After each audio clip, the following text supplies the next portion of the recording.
रोहन जयपुर से एक middle class परिवार का लड़का था। लड़का क्या, नवयुवक था। सरकारी नौकरी करते हुए 6 माह हो चुके थे। उसके पास स्वयं की कार थी, लेकिन वो शेयरिंग कैब से ऑफिस जाया करता था। वो बहुत खुश मिजाज था। कैब में लोगों और कैब चालक से बात करना उसको अच्छा लगता था। उस दिन भी वो ऑफिस से घर वापसी आते हुए रोज की तरह शेयरिंग वाली कैब से आ रहा था। रास्ते में प्रीति नाम की एक और सवारी कैब में सवार होनी थी। रोहन की आदत थी कि शेयरिंग कैब में वो पीछे की सीट पर जिस तरफ बैठा होता था उस तरफ का गेट लॉक कर देता था। उस दिन भी ऐसा ही था। प्रीति को लेने जब कैब पहुंची तो उसने रोहन वाली तरफ के गेट को खोलकर बैठने की कोशिश की, पर गेट लॉक होने के कारण उसका गेट खोलने में असफल रही। प्रीति झल्लाकर कार की दूसरी तरफ से गेट खोलकर बैठ गई। युद्ध की स्थिति तुरंत ही बन गई और सारे रास्ते रोहन और प्रीति लड़ते हुए गए।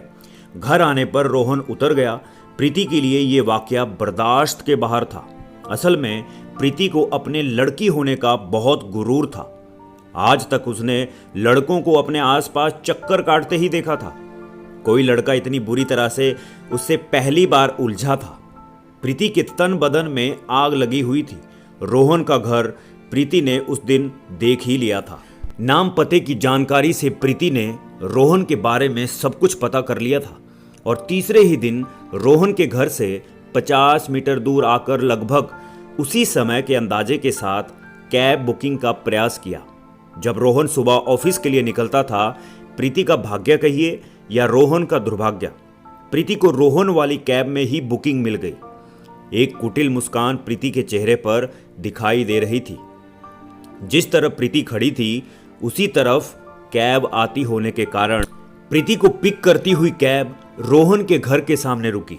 रोहन बेख्याली में ड्राइवर के बगल वाली सीट पर सवार हो गया। तभी उसे पीछे से खनकती हुई आवाज आई, कैसे हो रोहन जी? रोहन ने चौंकते हुए पीछे मुड़कर देखा तो रोहन शक पका गया, क्योंकि 3 दिन पुराना वाकया उसे याद आ गया। लेकिन आज प्रीति के बाद की शुरुआत करने का अंदाज ही अलग था। सो धीरे धीरे प्रीति और रोहन की बातचीत दोस्ती में बदल गई। दोनों का डेस्टिनेशन अभी बहुत दूर था। रोहन कैब को रुकवाकर पीछे वाली सीट पर प्रीति के बगल में जाकर बैठ गया। एक दूसरे के फ़ोन नंबर लिए गए और रोहन अपना ऑफिस आने पर उतर गया और प्रीति ने गर्मजोशी से हाथ मिलाकर उसको विदा किया। रोहन के मानो पंख लग गए थे। ऑफिस में रोहन सारा दिन एक्साइटेड रहा। दोपहर में प्रीति का फ़ोन आया तो रोहन का तन बदन झूम उठा। प्रीति ने लंच साथ करने का प्रस्ताव रखा, जो उसने स्वीकार कर लिया। दोपहर तकरीबन 1:30 बजे दोनों रोहन के ऑफिस से थोड़ी दूर एक रेस्टोरेंट में मिले और साथ लंच किया। अब तो ये लगभग रोज का ही किस्सा बन गया। ऑफिस के बाद शाम को भी दोनों मिलने लगे और साथ साथ घूमते फिरते दोनों के बीच में जैसे प्यार के अंकुर फूट के खिलने लगे। एक दिन प्रीति ने रोहन को दोपहर में फ़ोन करके बताया कि शाम तक वो घर में अकेली है और अगर रोहन उसके घर आ जाए तो दोनों अच्छा समय बिता सकते हैं। रोहन के सिर पर प्यार का भूत पूरी तरह से चढ़ा हुआ था। अपने बॉस को तबीयत खराब का बहाना बनाकर रोहन प्रीति के घर के लिए निकल पड़ा। आने वाले किसी भी तूफान से बेखबर मस्ती और वासना में चूर रोहन प्रीति के घर पहुंचा और डोरबेल बजाई और एक नशीली अंगड़ाई लेते हुए प्रीति ने अपने घर का दरवाज़ा खोला। प्रीति के गीले खुले बाल और नाइट गाउन में ढका बदन देखकर रोहन को नशा सा हो गया था। प्रीति ने रोहन को अंदर लेकर गेट बंद कर दिया। कुछ ही देर में दोनों एक दूसरे के आगोश में आ गए और एक प्यार भरे रास्ते पर निकल पड़े।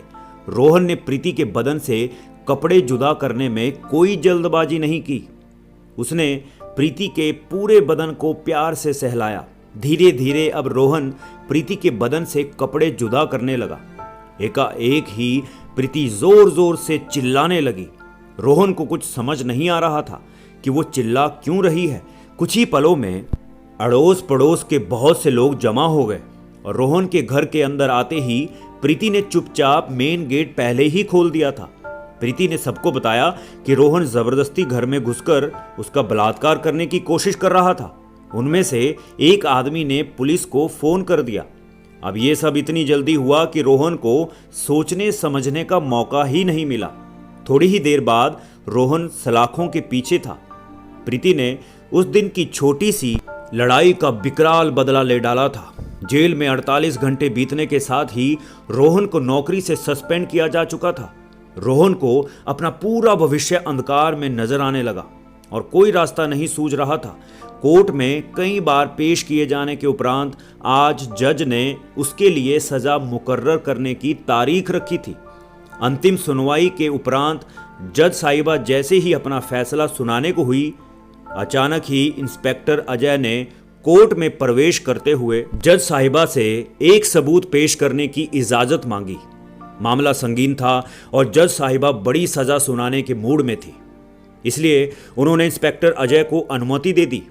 इंस्पेक्टर अजय के साथ रोहन का सहकर्मी विपुल भी था और विपुल के मोबाइल में रोहन और प्रीति के बीच हुए प्रेमालाप और प्रीति के मादक आहें भरने, रोहन की वासना को और भड़काने के लिए प्रेरित करने की समूची ऑडियो रिकॉर्डिंग मौजूद थी। दरअसल जिस समय दोनों का प्रेमालाप शुरू होने वाला था, उसी समय विपुल ने रोहन की तबीयत पूछने के लिए उसको फोन मिलाया था और रोहन ने गलती से फोन काटने के बजाय रिसीव करके बेड के एक तरफ रख दिया था।